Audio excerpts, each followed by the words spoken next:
to the Daily Energy Markets podcast, live from Vienna, where the International OPEC seminar will be taking place over the coming days. I am standing outside the Hofburg Palace, which is the venue of the event, which will obviously see all of the OPEC ministers, the OPEC plus ministers, some of them, and of course, a lot of the world's international oil company CEOs, from the likes of BP and Shell and Total and Vitol and others. I'm not sure exactly which from all of them, but they're all invited, and we'll see who shows up.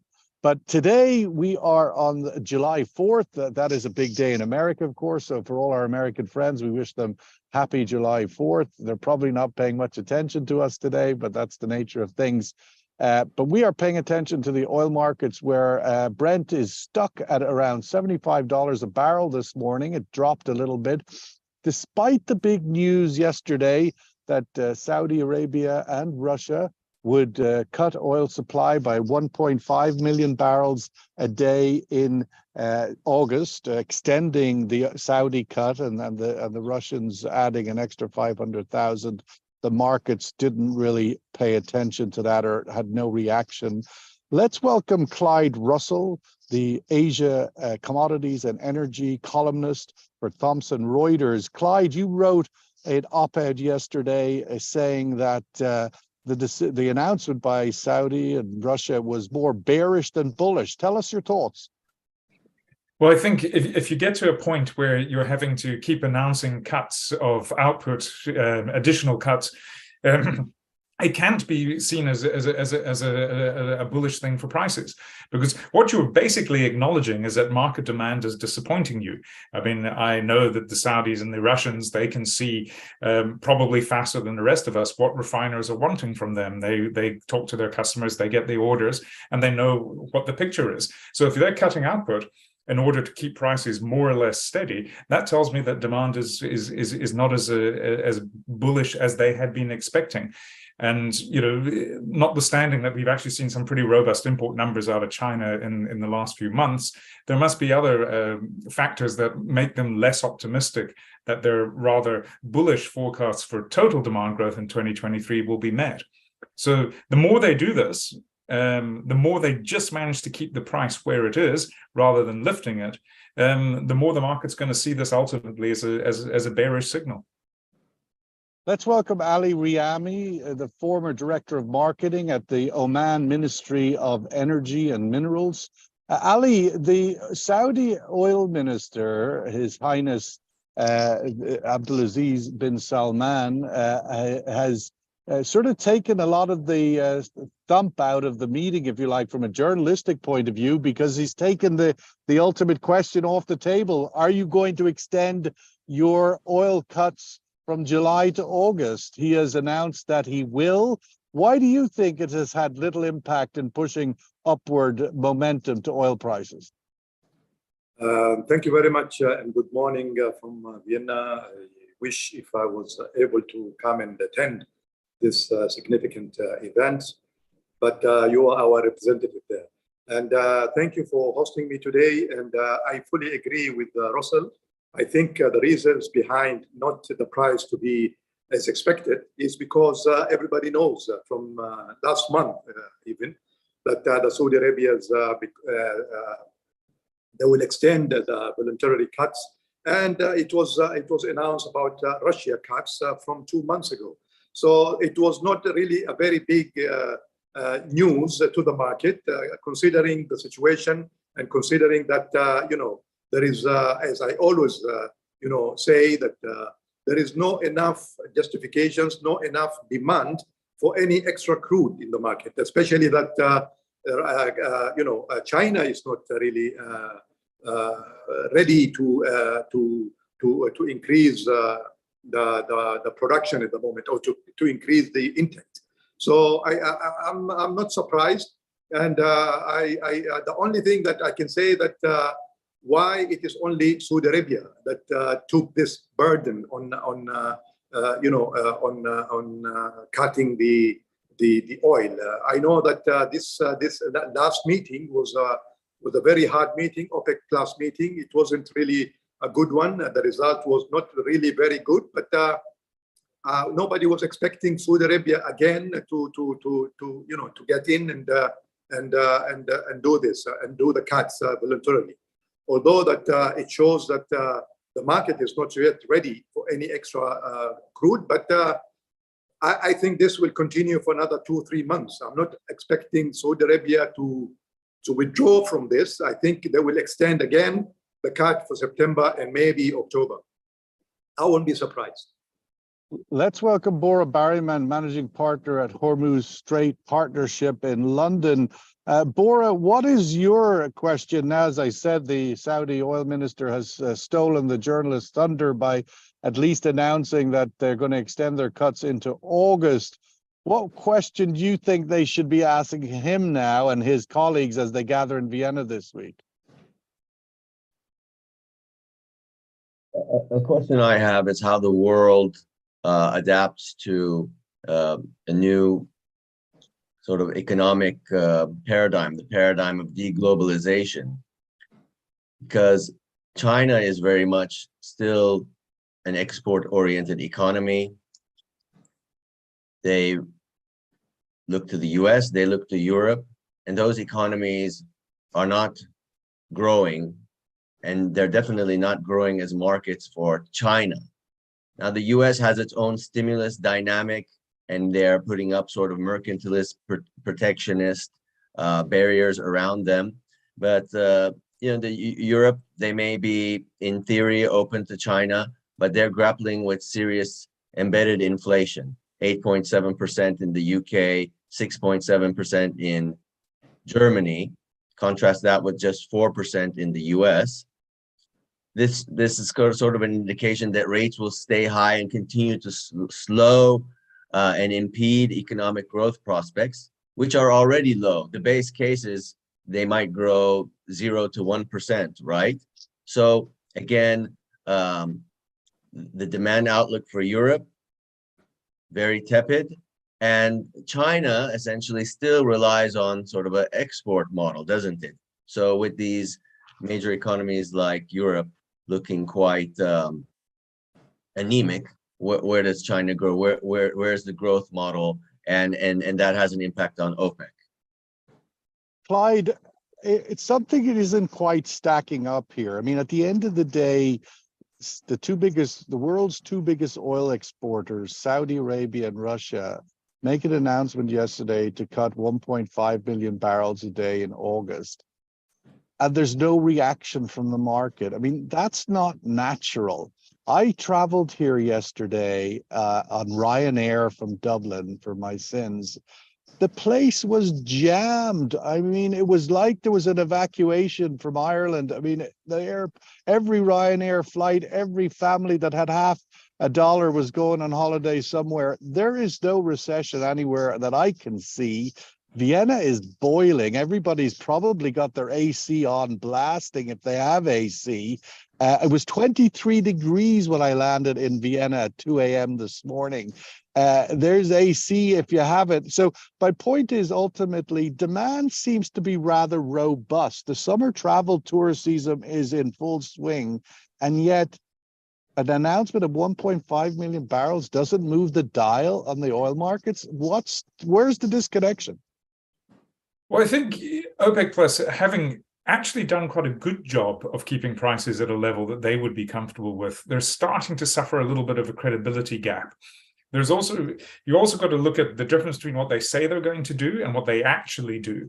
So, Saudi Arabia says they're taking all this oil off the market, but they're still supplying full volumes to any refiner in Asia who asks for full volumes. That's a bit of a disconnect there, right there. So where are they cutting their production? Who's not getting oil? The answer is basically clients in Europe and North America. They don't want it because their economies are slowing, notwithstanding the fact that Ryanair may be pumping. Diesel trains, shipping, trucks for deliveries, those kind of things are starting to slow quite dramatically. You're starting to see lower retail sales, lower PMIs, basically pretty much across the board now in both the developed and developing world. So there is not really that, I don't see it so much as a disconnect. There are still pockets of strength, and certainly air travel is definitely one of them. And I imagine, with the holiday in America, you're going to see quite strong gasoline demand from that particular sector. But overall, the picture isn't one that's screaming there's lots and lots of demand coming through. I mean, if you actually look at it, where I live in Australia, diesel prices have dropped below price of gasoline. That's the first time in several years that this has happened. And that's just really a sign that, the transport industrial demand is slipping. So I don't think there's too much of a disconnect. And I think the reason the market really looked at this 1.5 million barrels from Russia and Saudi is they looked at it and said, well, yeah, you're taking it away, but demand is probably not going to need it anyway. So we'll just stay where we are. Ali, your thoughts on that? I mean, there was, if we take this sort of 3-year cycle coming out of COVID, clearly there was the big bazooka 10 million barrel a day cut at the depths of COVID, and a number of steps thereafter, which were profound, definitive, long-term, and of scale. These last series of cuts have been bitty. They've been, Russia's announcement yesterday was cuts from exports, Saudi cuts by month to month. They're bite-sized, and consequently their impact has been minimal. Your thoughts on the strategy that OPEC Plus has conducted over the last 6 months in terms of these cuts? If they'd gone for big and bazooka and longer term rather than bite-sized, the impact may be a few dollars higher. Your thoughts on the strategy? I think to me, I think it was a good strategy. I don't think that the intention is to go for bazooka, blow. That was going to be a nightmare and a disaster, and the prices could be, up, and you will affect, or they will impact the whole world economy. So I think, the decision was to gradually, take these cuts to the market, and also to study what is needed. But the problem is at the moment that we have I don't know. I mean, it's like a competition between the OPEC members, actually, not OPEC Plus, but OPEC members. You have Saudi Arabia, who's cutting 1 million voluntarily. And also in the same time, you have Iran, who is, pumping and also exporting without having any kind of sanctions have been, set on Iran. So there is a kind of. Well, in that regard, Ali, there's no shortage of supply when you consider Iran, even Venezuela seems to be increasing a little bit. Exactly. And there is no shortage of supply, and there is no demand, actually. So there is a lot of cheap oil, if I could call it, coming from Russia and coming from Iran. So everybody, the storage in Asia, I will assume that it is almost full from few months ago when they started getting the discounts from Russian crude and also from the Iranian crude. So now it is a time for them is to reduce their input, their inlet from $75 oil, and use the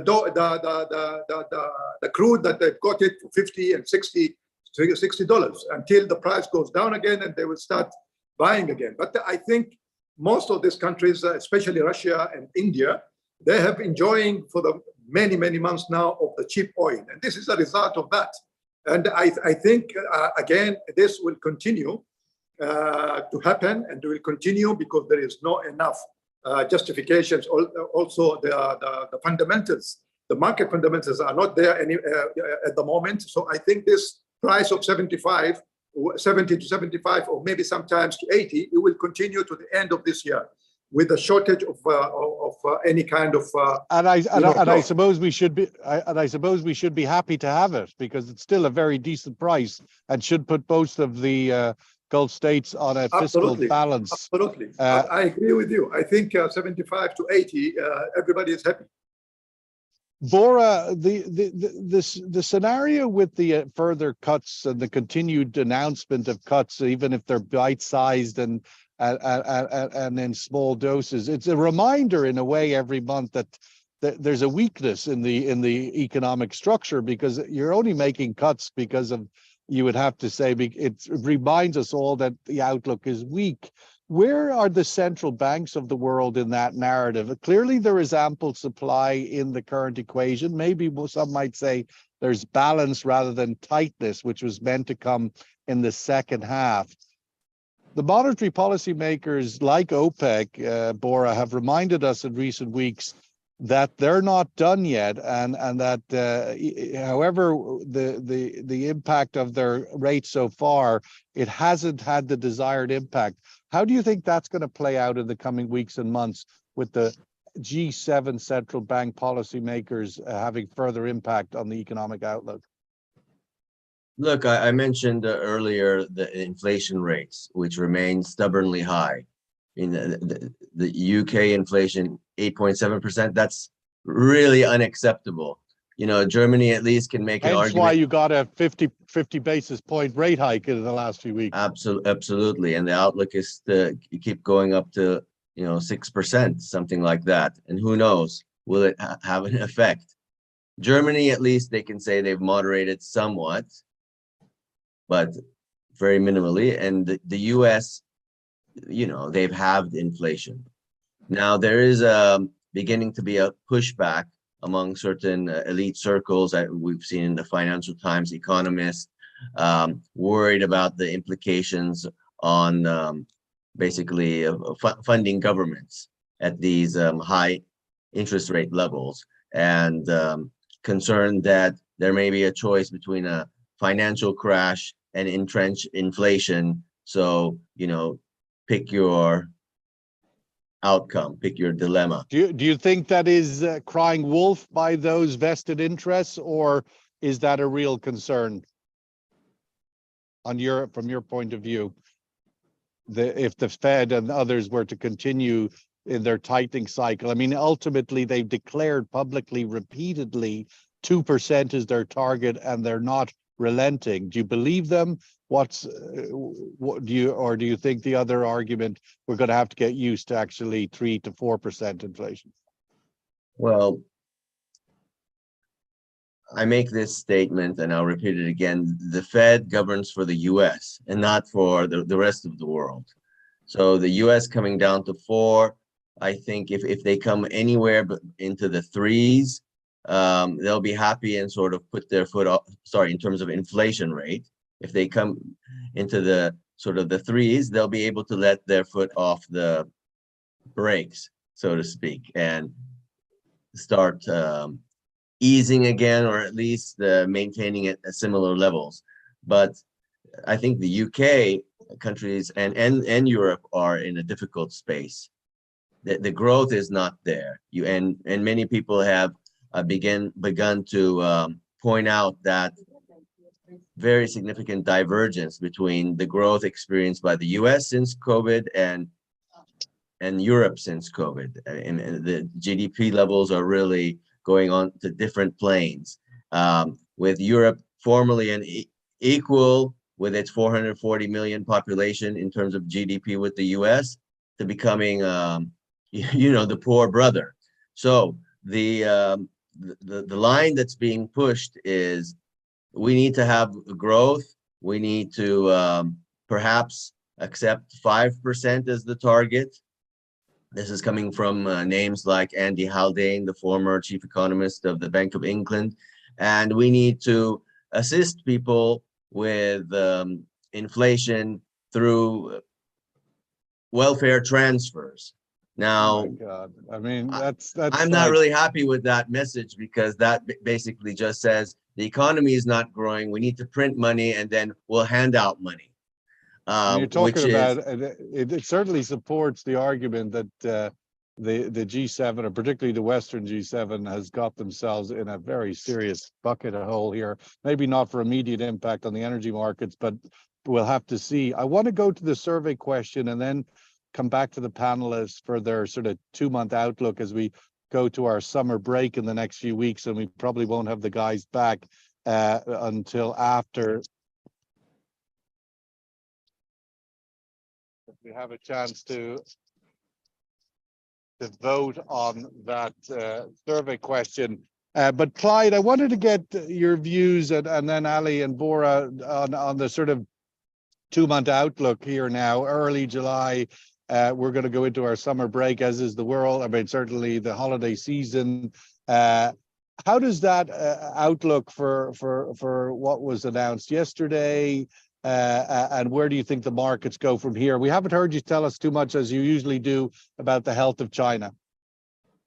Well, I mean, as you know, I'm a very data-driven guy, so I look at what the actual numbers are telling me, and the numbers are telling me that China's still importing at a fairly good clip. I'm expecting that June will come in, around that just under 12 million barrels a day. And we've seen certainly in the second quarter a very strong acceleration in crude imports. But how does that import match with consumption, Clyde, in terms of? Well, that's what I'm getting to, because what I've actually seen is, although the Chinese never talk about it, you can sort of get an idea of how much they're putting into storage by looking at what they have available from imports and domestic production and what they put through their refineries. And basically, they've been putting about 740,000 barrels a day into storage throughout the first 5 months of this year, and they did 1.77 million barrels per day into storage in May. This tells me that China is basically building up optionality. If prices go too high, then they can dip into what are their very ample stockpiles, and they can use that. They can also cut back on their fuel exports. I mean, their refined products exports are up almost 60% in the first 5 months of the year. That's huge. So they can cut back on that as well if they don't want to pay high import prices. But as long as oil remains around the 70, 75 barrel mark, I think they'll be happy to keep importing it, especially given that they're getting quite a lot of cheap oil from Russia, Iran, and even Venezuela. So from their perspective, they're happy to do that. But if prices start to push up to where many of the analysts think they are heading, then the Chinese have that optionality. They can just stop importing as much. I mean, they won't stop importing. Are you still, Clyde, is there still life in the old dog of the narrative of the year of two halves? I mean, we spent much of the first half of the year, certainly the first quarter, everywhere you went, it was going to be the year of two halves, and China demand and consumption would soar back into the second quarter, particularly the fourth quarter, where the IEA had sort of put all of its demand forecasts anchor. Is that still alive?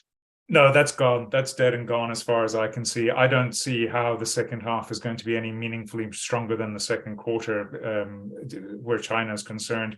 If anything, a lot of the pent-up travel demand has been met. And while their domestic economy is not doing too badly, all their export-focused sectors like manufacturing are going to start struggling, and they still haven't really been able to kickstart that property sector into a meaningful, it's spluttering along in second gear. They're not hitting the top notes there yet. So I acknowledge that, it's a foolish man who bets against Beijing's ability to stimulate its economy and produce growth. And I'm not that foolish, but at the moment, I'm not really seeing anything that suggests that they're going to have a really roaring, rip-snorting second half. More likely, it's going to be more of what we've seen, patches of strength, but also patches of weakness. Let's welcome Ali for his closing comments and outlook for the summer months. Ali, you did mention there earlier that you do think Saudi Arabia will probably continue to extend its cuts, its unilateral cut through the summer and into the fall. Any other outlooks that you would share with us that you think to keep an eye on over the summer months? Well, I think I'm really supporting what Russell has said, and there is a mix of messages. I mean, we know that the summertime everybody's traveling, everybody's going somewhere, and that's a good indication. But that is not everything. I mean, there are so many other things that we need to check and also to follow to realize the impact of the growth in the economy, the world economy, which I don't see that it is there at the moment, not only in China or in Asia, but also in Europe and even America. Although that the interest rate is getting better, and maybe there will be a slowdown on increasing the interest rate, could be. But all of that is just a matter of it's a matter of good news. But we need to see the actions. So I think the way I see it at the moment, and the way we go, and the result of that may be that the Russians and also the Saudi Arabians will continue voluntarily cuts maybe not necessarily 1 million, but maybe less. But I think for at least for September and maybe October, if the indications are still the same, I think the Saudi Arabia will continue. Again, I'm repeating that there is a lot of oil flowing from Iran and also from Venezuela unexpectedly. But I think, this is intentionally, it's been done. America is just closing the eyes on this for their own intention. The price, for the price maybe could be the reasons. But I mean, I don't see any kind of indications that things are going to be improved in the coming few months when it comes to the world economy. Ali, I also want to get your thoughts just on the outlook for the regional geopolitical rapprochement, Iran, Saudi, Israel, and it seems to be a bit hot at the moment. The rapprochement in the Gulf between Saudi and Iran, of course, Oman always playing a very constructive role as peacemaker there. Does that have continued momentum, you think? Well, yes, I think this is now going to be more serious, and things are moving very fast. Just recently, I heard from some officials from Oman that it's a matter of weeks before we agree on an agreement. I don't know what this agreement is going to be, but there is a very good news coming from everywhere, not only from Saudi Arabia, but also from the 4 or 5 countries. The 5+ countries, and I think there is no any reasons anymore to continue having this kind of sanctions to Iran. I think they are applying, and also things are moving forward. But we've seen this happens a few years ago, and we were almost ready to sign, and things went back again to square one. So. I will take this with a pinch of worry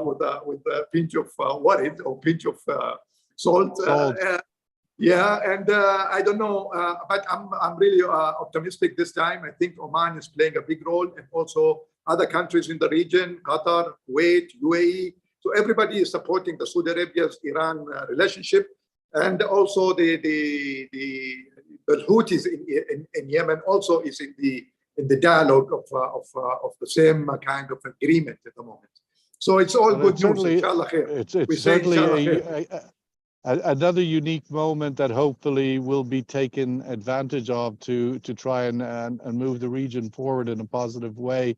Bora, the other side of the world, Europe, the outlook for the summer with the Russia's war in Ukraine. I mean, we had a major event in Russia last week that seems to have passed now and really had little impact also on the oil markets. Your thoughts for the rest of the summer, Bora, what you'll be watching and the outlook for the geopolitical situation in Europe? I think all eyes are on the NATO summit, which is coming up, and some decisions will be made, I suppose, with respect to how much more resource will be put into the war effort, Ukraine's war effort, and this ongoing offensive, the summer offensive, which Ukraine has been executing, is being analyzed very carefully. I pray that we can find some solution and some peace initiative can be conjured up by the brilliant diplomats, perhaps from the GCC. I don't see that happening at the moment. I think people will continue to spend their money, energy, blood into this effort for the indefinite future. But what I mean by indefinite is at least to the end of the year. And then perhaps in the wintertime, we'll see if a different outlook can emerge.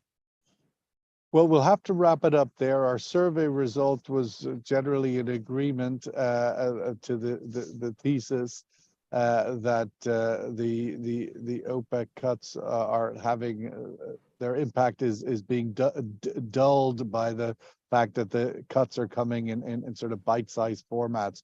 Now that Saudi Arabia has taken off the table the decision for August from this meeting in Vienna over the next few days, the journalists will be busy asking, I'm sure, about what's going to happen after that.